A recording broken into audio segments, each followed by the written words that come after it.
Hello students, welcome back to my channel. तो हमने जो न्यू बैच की क्लासेस स्टार्ट की हुई है बीए फर्स्ट सेमेस्टर के लिए 2025-26 बैच की, तो उसमें आज हम पढ़ने वाले हैं BA first semester political science का यूनिट नंबर 3, जिसमें आपको पढ़ना है मूल अधिकार, मूल कर्तव्य और राज्य के नीति निर्देशक सिद्धांत। तो ये 3 टॉपिक हैं आपके यूनिट नंबर 3 के। तो इन तीनों टॉपिक पर अलग अलग वीडियोस आएंगी हमारे चैनल पे, तो आपको यूनिट नंबर 3 पर 3 वीडियोस मिलेंगी। तो आज की वीडियो यूनिट नंबर 3 पर पार्ट 1 है, जिसमें हम पढ़ने वाले हैं मूल अधिकार, जिसको मौलिक अधिकार भी कहते हैं और इंग्लिश में इसको कहते हैं फंडामेंटल राइट्स। मूल कर्तव्य को मौलिक कर्तव्य कहते हैं और इंग्लिश में फंडामेंटल ड्यूटीज। और राज्य के नीति निर्देशक सिद्धांत को कहते हैं इंग्लिश में directive principle of state policy. तो यही आपका यूनिट नंबर 3 है। तो चलिए पढ़ना स्टार्ट करते हैं और जानते हैं मूल अधिकार क्या है, इसका अर्थ क्या है, इसकी परिभाषा क्या है। मूल अधिकार हमारे भारतीय संविधान में दिए गए हैं, तो कितने मूल अधिकार हैं, किस अनुच्छेद में दिए गए हैं, मूल अधिकारों की क्या विशेषताएं हैं और क्या महत्व है। तो ये सारा टॉपिक हम आज की वीडियो में कवर करने वाले हैं। यूनिट नंबर 1 और 2 हम ऑलरेडी पढ़ चुके हैं। अगर अभी तक आपने नहीं पढ़ा तो चैनल पर हमारे विजिट कर लीजिएगा। तो सबसे पहले आपको जानना है मौलिक अधिकार का अर्थ और इसकी परिभाषा।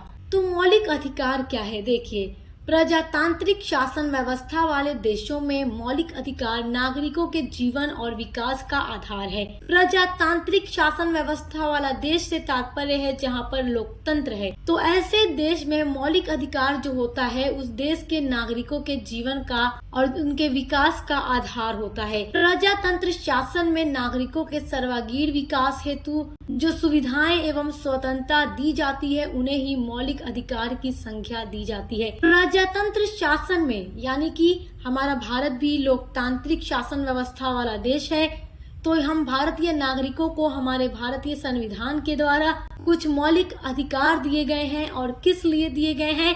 हम भारतीय नागरिकों के सर्वांगीण विकास के लिए। सर्वांगीण विकास का मतलब होता है ऑल राउंड डेवलपमेंट, यानी हर प्रकार का विकास, जैसे कि भारतीय नागरिकों के आर्थिक, सामाजिक, नैतिक, शारीरिक हर प्रकार का विकास हो। उसीलिए हमारे भारत का संविधान हमें कुछ अधिकार देता है, जिन अधिकारों के माध्यम से हम अपने जीवन को फ्रीडम तरीके से जी सके, अपना विकास कर सके, अपने जीवन में आगे बढ़ सके। भारतीय संविधान में नागरिकों को विकास करने के लिए और स्वतंत्रता के अवसर प्रदान करने के लिए कुछ अधिकार प्रदान किए गए हैं, जिन्हें मूल या मौलिक अधिकार कहते हैं। भारतीय संविधान में वर्णित इन मूल अधिकारों का अस्तित्व सदैव बना रहता है। मतलब कि हमारे भारतीय संविधान में जो कुछ भी मूल अधिकार लिखे गए हैं उनका अस्तित्व हमेशा बना रहेगा, कभी खत्म नहीं होगा। और ये क्यों हमें दिया गया है?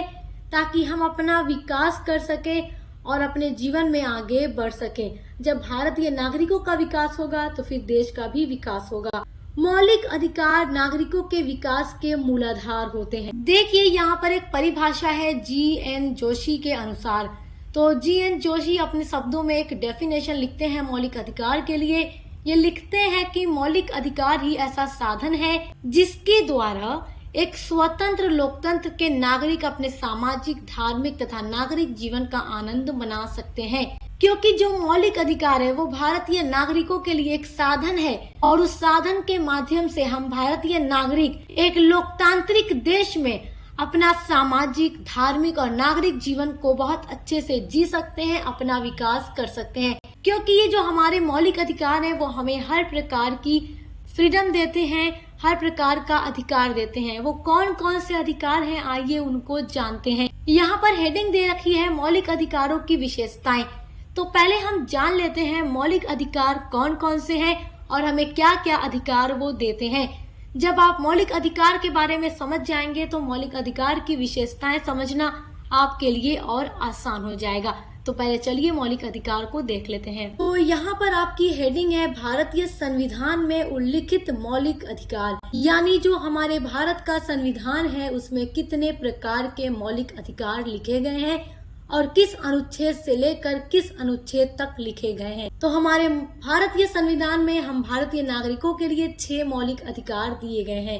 भारतीय संविधान के 3य भाग में अनुच्छेद 12 से लेकर के अनुच्छेद 32 तक नागरिकों के जिन मौलिक अधिकारों का विशेष रूप से विवेचना किया गया है वो निम्नलिखित इस प्रकार है। तो आइए देखते हैं कि अनुच्छेद 12 से लेकर 32 तक वो कौन कौन से मौलिक अधिकार हमें दिए गए हैं। एक तरफ यहाँ हेडिंग है मौलिक अधिकार, दूसरी तरफ हेडिंग है संविधान की अनुच्छेद संख्या, यानी कि कौन सा मौलिक अधिकार संविधान के किस अनुच्छेद संख्या के अंदर लिखा गया है।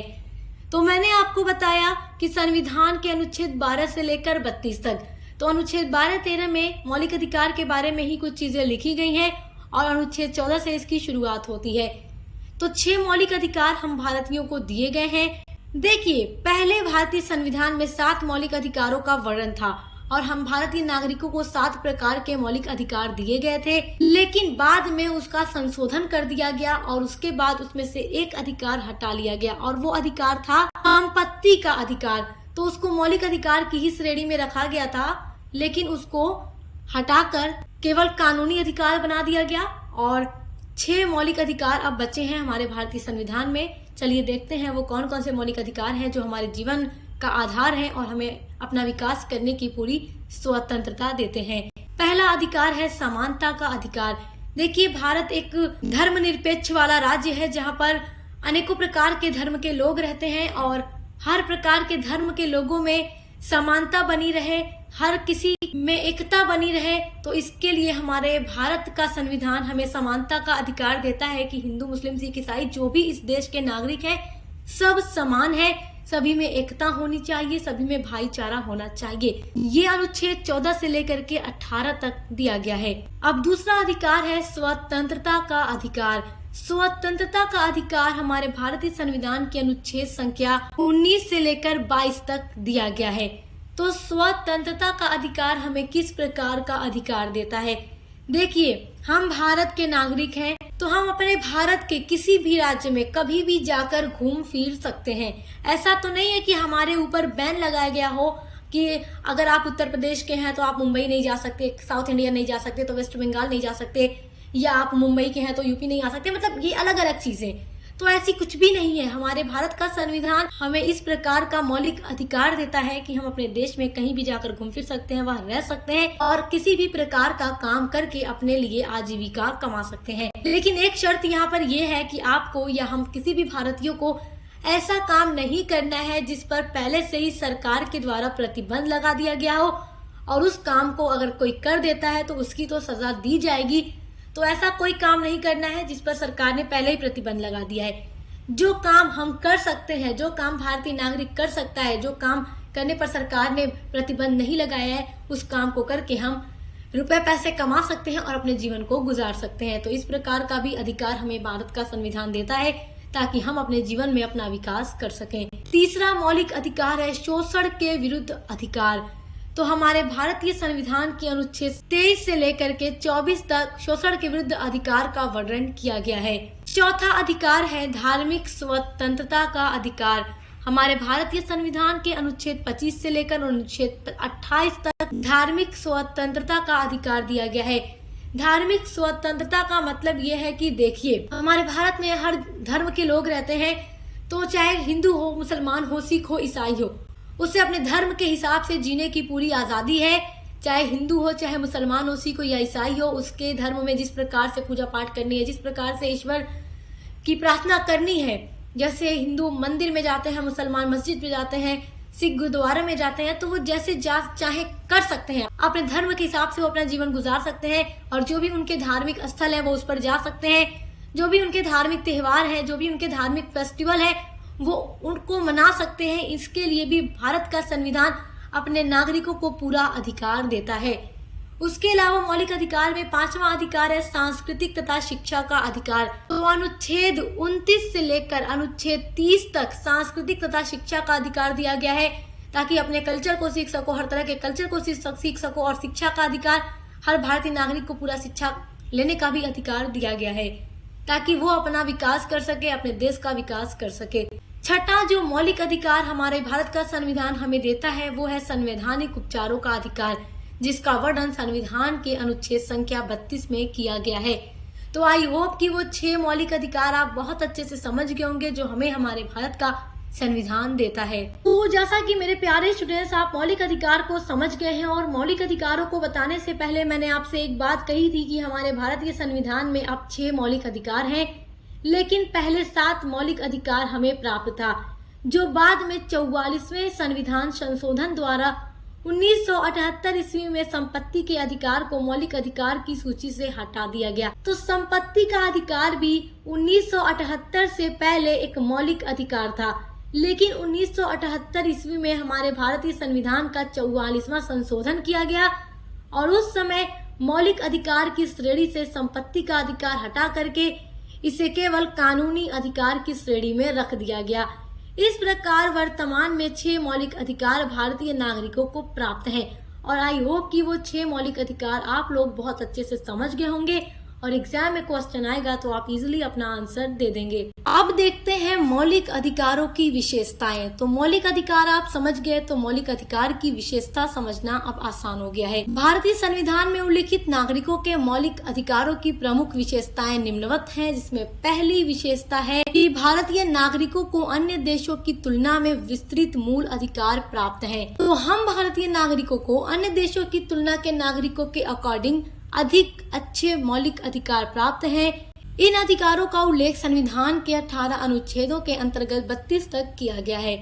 इसकी दूसरी विशेषता है भारतीय संविधान में वर्णित मौलिक अधिकारों को संकट काल में स्थगित किया जा सकता है। तो अगर कोई संकट का समय आ गया है और जो भी मौलिक अधिकार है उसको अगर सरकार चाहे तो कुछ समय के लिए रोक सकती है। जैसे कि हमें पूरी फ्रीडम है, हम किसी भी राज्य में जाकर आसानी से घूम फिर सकते हैं, लेकिन अगर किसी जगह पे हम घूमने जाने का प्लान बना रहे हैं और वहाँ की जो कंडीशन है थोड़ी खराब है, यानी आंधी तूफान बारिश वगैरह बाढ़ वगैरह की कंडीशन है उस राज्य में, तो सरकार कह सकती है अपने नागरिकों से कि कुछ समय के लिए उस जगह पे न जाना ही आपके लिए सेफ है। तो इस समय मौलिक अधिकारों को रोका जा सकता है। मौलिक अधिकार की तीसरी विशेषता है मौलिक अधिकार विभिन्न धर्मों में तालमेल बनाए रखने का अधिकार प्रदान करता है, क्योंकि मौलिक अधिकार हमें समानता का अधिकार देता है और साथ ही साथ धार्मिक स्वतंत्रता का भी अधिकार देता है, जिसके माध्यम से हम अपने देश में रहने वाले विभिन्न धर्मों के साथ तालमेल बना सकते हैं, एकता पैदा कर सकते हैं और उनके साथ मिलजुल कर रह सकते हैं। मौलिक अधिकार की अगली विशेषता है भारतीय संसद इन अधिकारों में आवश्यक संशोधन करने का अधिकार रखती है। तो जो भारतीय संसद है वो इन अधिकारों में संशोधन करने का भी पूरा अधिकार रखती है। उसके अलावा इसकी अगली विशेषता है कि नागरिकों को प्राप्त मूल अधिकार निरंकुश नहीं है, उन पर आवश्यक होने पर प्रतिबंध भी लगाया जा सकता है। तो आइए अब अगली हेडिंग है मौलिक अधिकारों का महत्व।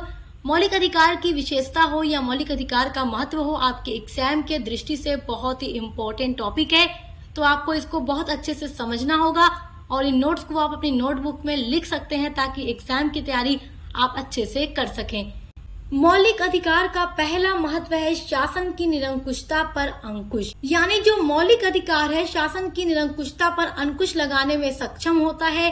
मूल अधिकारों के कारण जो व्यवस्थापिका है या जो कार्यपालिका है वो मनमाना आचरण नहीं कर सकती, क्योंकि जो भारत का संविधान है वो अपने भारतीय नागरिकों को कुछ अधिकार देता है और उस अधिकार के हिसाब से भारतीय नागरिक अपने जीवन को गुजार सकते हैं। मौलिक अधिकार का दूसरा महत्व है प्रजातंत्र में सफलता का आधार।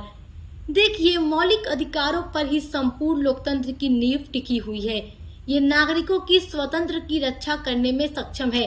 तो नागरिकों की जितनी भी स्वतंत्रता है उन सभी की रक्षा करने वाला या नागरिकों के जितने भी अधिकार हैं उनकी रक्षा करने वाला अधिकार उनका मौलिक अधिकार है, जो उनका संविधान उनको देता है। मौलिक अधिकार का तीसरा महत्व है सामाजिक कुरीतियों का अंत। देखिए, मौलिक अधिकारों द्वारा सामाजिक कुरीतियों को दूर करने में बड़ी सहायता मिलती है।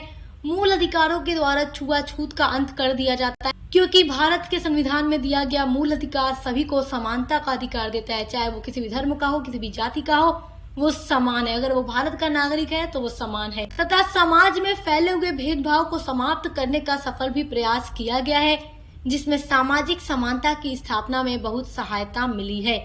तो जब भारत संविधान में मौलिक अधिकार दिया गया है और वो कहता है कि हर नागरिक समान है, तो इसलिए छुआछूत या भेदभाव वाली चीजें नहीं होनी चाहिए भारतीय समाज में। तो स्टूडेंट्स, उम्मीद करती हूँ कि आप मौलिक अधिकार का अर्थ, उसकी परिभाषा और मौलिक अधिकारों के बारे में और उसकी विशेषताएं और उसका महत्व बहुत अच्छे से समझ गए होंगे।